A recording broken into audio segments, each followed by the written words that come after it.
안녕하세요. 자유교회 이진우 목사가 보내드리는 아침 묵상입니다. 오늘도 예수 그리스도의 향기를 내는 복된 하루가 되시길 바랍니다. 11월 29일 화요일 아침 묵상입니다. 오늘은 마음에서부터 지켜야 하는 계명이라는 제목으로 마태복음 5장 21절로 22절의 말씀 묵상합니다. 옛사람에게 말한 바 살인하지 말라. 누구든지 살인하면 심판을 받게 되리라 하였다는 것을 너희가 들었으나 나는 너희에게 이르노니 형제에게 노하는 자마다 심판을 받게 되고 형제를 대하여 나가라 하는 자는 공회에 붙잡혀 가게 되고 미련한 놈이라 하는 자는 지옥불에 들어가게 되리라. 오늘도 내 인생에 다시 없을 새로운 하루를 시작합니다. 복되고 존귀한 하루 보내시길 바라며 화요일 아침 묵상 시작합니다.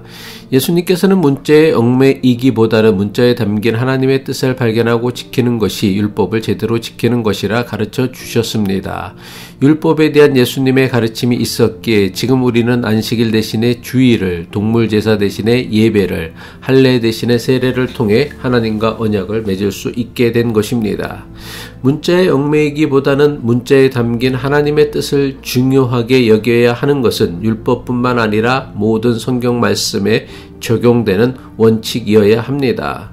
성경을 제대로 읽는 것은 성경을 문자 그대로 읽는 것이 아니라 문자에 담긴 하나님의 뜻을 발견하여 어떻게 적용하느냐의 문제입니다.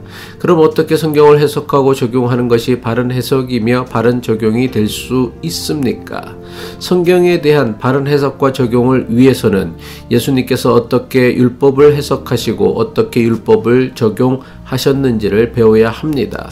예수님께서는 어떻게 성경을 해석하고 어떻게 성경을 적용해야 한다고 가르치셨습니까?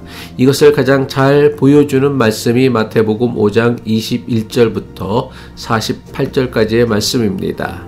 여기에는 유대인들이라면 어려서부터 들어왔던 대표적인 율법 6가지가 나오고 있습니다. 예수님께서는 유대인들이라면 어려서부터 수도 없이 들어왔던 대표적인 6가지 율법에 대해 당시 종교 지도자들과는 전혀 다르게 가르치셨습니다.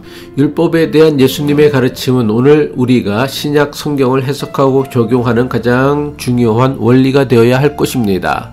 서기관들과 바리새인들은 살인에 대한 율법의 금지를 살인이라는 행위를 금지하는 것으로만 여겼습니다.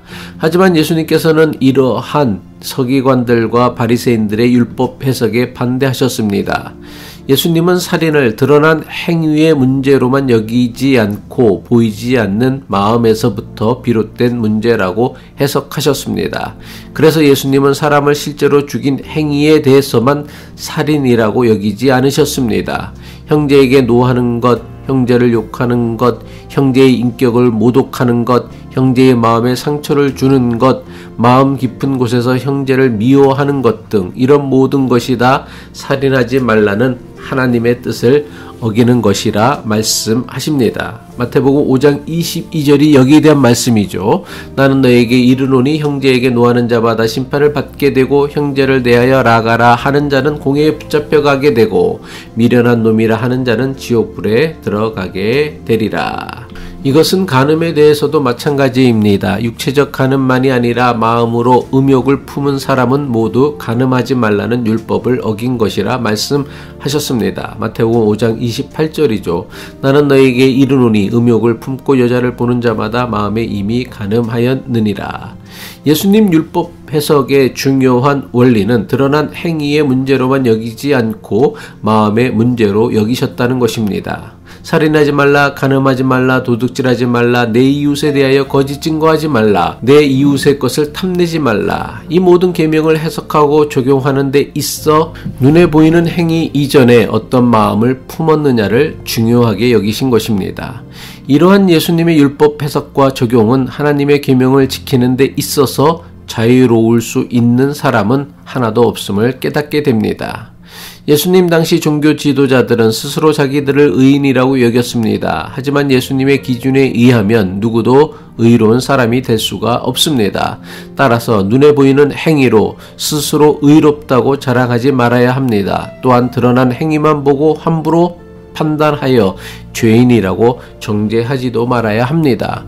우리는 모두 외모를 보지 않고 중심을 보시는 하나님 앞에서 겸손한 모습으로 자기 자신을 돌아볼 수 있어야 합니다. 많은 교인이 다른 사람에게 보여주는 외적이고 형식적인 종교 행위로 신앙적인 책임과 의무를 다한 것이라 생각합니다.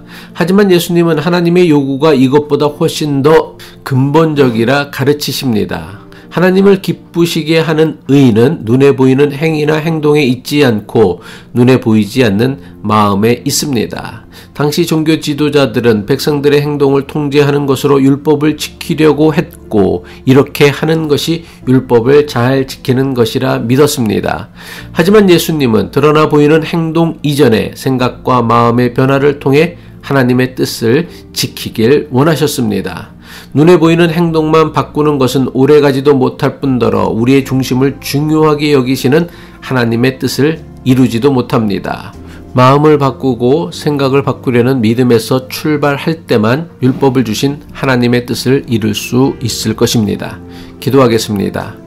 우리의 마음을 보시는 하나님, 사람에게 보이기 위한 그럴듯한 종교 행위만 흉내내는 믿음이 아니라 눈에 보이지 않는 생각과 마음의 변화가 이루어지는 믿음이 되게 하옵소서. 그래서 우리의 마음에서부터 하나님 나라를 경험하며 살게 하옵소서. 예수 그리스도의 이름으로 기도합니다.